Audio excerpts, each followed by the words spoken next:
Okay, the horror films continue with The Final Destination, the fourth installment in the inexplicably popular franchise, and I can only hope the title rings true. Oh, please, will it ring true? The first Final Destination had a neat concept. A young man envisions the death of everyone on a flight he's supposed to go on and stops the plane from leaving, throwing a hissy fit. But of course, because since technically people escape death, then it catches up with them. And of course, in the first three films, they try to stop it, and in the first three films, everybody dies. Yay.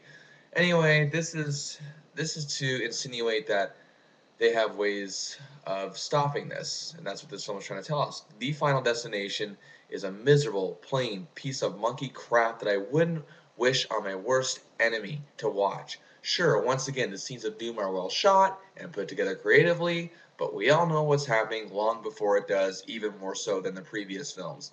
Basically, there's no fear, no scares, no anticipation, no fun.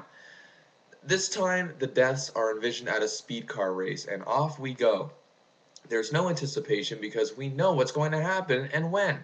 And there's no surprise because at this point, we expect the fake out. Now, a better director could probably find a few new ways to inject anticipation and energy into this series. I mean, maybe Rob Zombie should have taken this film on as a project.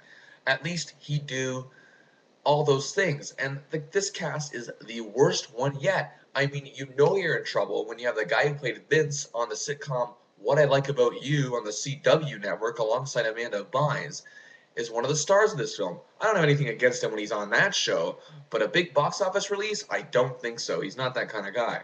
And it's also sad when the best actor in this film is Michael T. Williamson, best known as Bubba from Forrest Gump, and of course some of you know him as Nicolas Cage's buddy in Con Air. I liked him in both those movies, but really can't recall liking him in much else, including this. I don't care an ounce for these characters because they really don't give me a reason to. Yes, even a mindless brain dead horror film like this one needs to have sympathetic heroes. I can at least say the first three films' attempts to succeed, and even despite the fact it is on a small level, they still at least tried.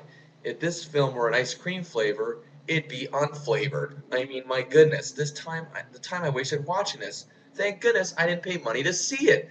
In the time I wasted watching this, I could have spent 80 some odd minutes writing an angry blog about Kate Gosselin or something like that, whining why I can't stand her. I could have been standing outside a 7-Eleven with a big gulp and a pack of licorice, debating whether Pam Grier was hotter in the '70s than Beyonce was in Austin Powers Goldmember. I could have been walking around with a skateboard at a park with some teenagers, bragging about the fact that a girl said yes to me when I asked her out. Heck, who knows? Maybe I could have been able to come up with a cure for world hunger in the very 80 minutes I spent watching this movie. But I guess we will never know. I mean, people, this was number one in the box office last weekend.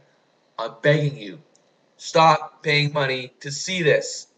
I'm practically on my knees here. It's bad enough all of yous all of you have still kept the Saw franchise alive. I can deal with one horror franchise, but two, I just can't handle it. Just can't happen. And yes, I'm not recommending this movie in case you couldn't tell. It doesn't get the big fat zero because anything looks better compared to The Collector, which I saw about a month ago.